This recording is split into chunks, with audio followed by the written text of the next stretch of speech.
Abuela Invents the Zero by Judith Ortiz Cofer.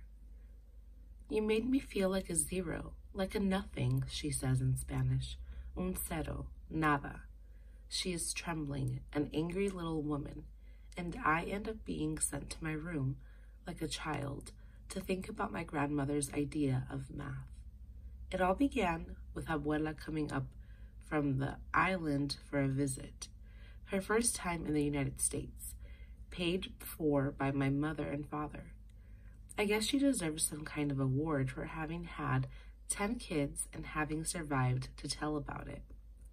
Right up to the time when we're supposed to pick up the old lady at the airport, my mother is telling me stories about how hard times were for La Familia on La Isla, and how La Abuela worked night and day to support them after their father died of a heart attack.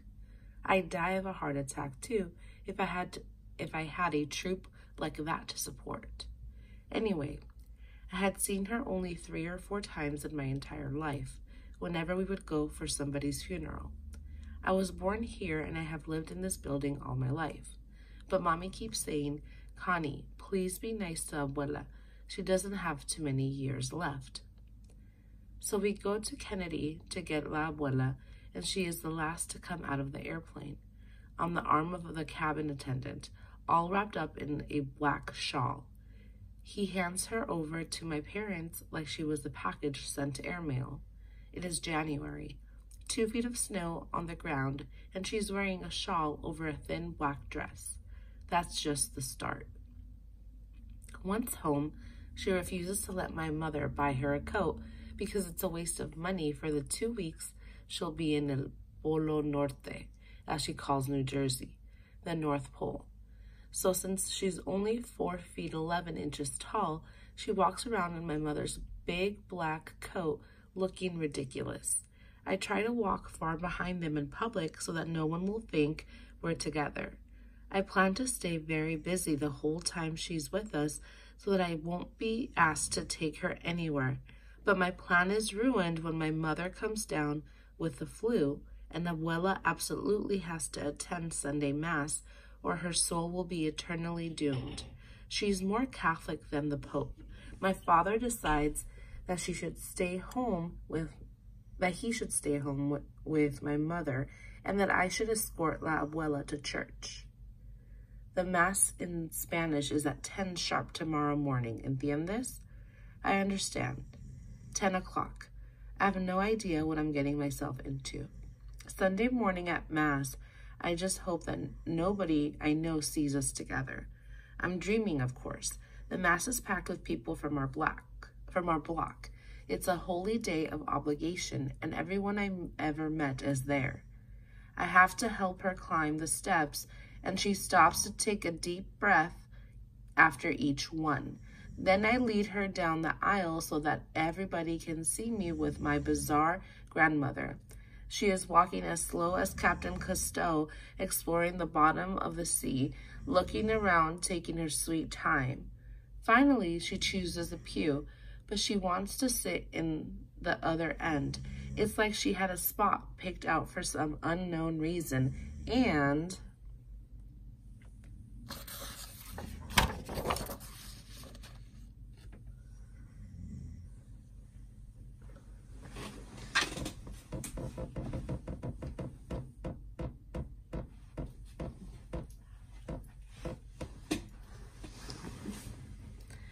although it's the most inconvenient seat in the house, that's where she has to sit, so we can squeeze by all the people already sitting there, saying, excuse me, con permiso, pardon me, getting annoyed looks the whole way. I keep my head down like I'm praying so as not to see or be seen. She is praying loud in Spanish and singing hymns at the top of her voice. I ignore her when she gets up with 100 other people to take communion. I'm actually praying hard now that this will all be over soon. But the next time I look up, I see a black coat dragging around and around the church, stopping here and there so a little gray head can peek out like a periscope on a submarine. There are giggles in the church, and even the priest has frozen in the middle of a blessing, his hands above his head like he is about to lead the congregation in a set of jumping jacks. I realize in horror that my grandmother is lost. She can't find her way back to the pew. I am so embarrassed that even though the woman next to me is shooting daggers at me with her eyes, I just can't move to go get her. I put my hands over my face like I'm praying, but it's really to hide my burning cheeks. I would like for her to disappear. I am frozen to my seat. So the same woman who wants me dead on the spot does it for me. She makes a big deal out of getting up and hurrying to get Abuela. The rest of the Mass is a blur. All I know is that my grandmother kneels the whole time with her hands over her face. She doesn't speak to me on the way home, and she doesn't let me help her walk, even though she almost falls a couple of times. When we get to the apartment, my parents are at the kitchen table, where my mother is trying to eat some soup.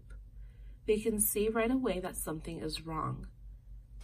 Then Abuela points her finger at me like a judge passing a sentence on a criminal. She says in Spanish, "You made me feel like a zero, like a nothing." Then she goes to her room.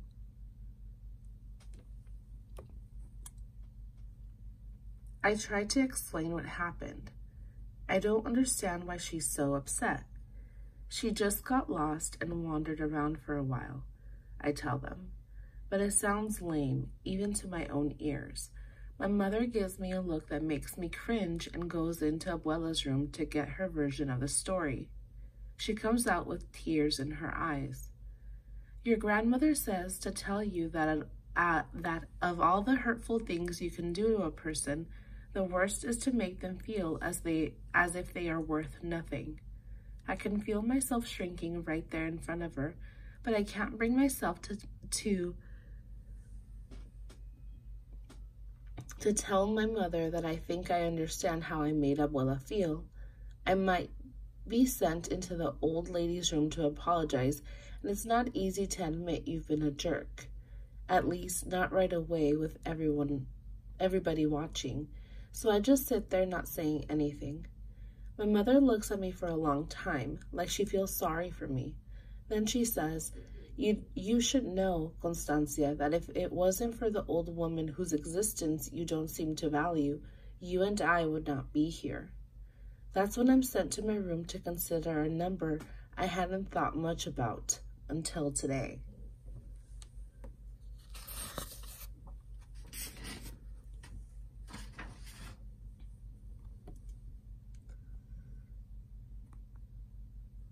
Number 1, read the paragraph. So we go to Kennedy to get La Abuela, and she is the last to come out of the airplane on the arm of the cabin attendant, all wrapped up in a black shawl. He hands her over to my parents like she was a package sent airmail. It is January, 2 feet of snow on the ground, and she's wearing a shawl over a thin black dress. That's just the start. What inference can be made about Connie's grandmother from this paragraph? A, she had a difficult life and worked hard to provide for her children. B, she doesn't know what life is like in the United States. C, she doesn't have a close relationship with her granddaughter Connie. D, she doesn't mind wearing clothes that don't fit. Number 2, read the sentence. She is walking as slow as Captain Cousteau exploring the bottom of the sea, looking around, taking her sweet time. The smile in the sentence suggests that Connie's grandmother, A, is unwell and looking for the closest available seat. B, is enjoying looking around the church and finding a good seat. C, enjoys taking long walks by the sea. D, is looking to find a seat near her friends and family. Number 3, which statement best expresses a theme of the story? A, it's important for her family members to show each other respect. B,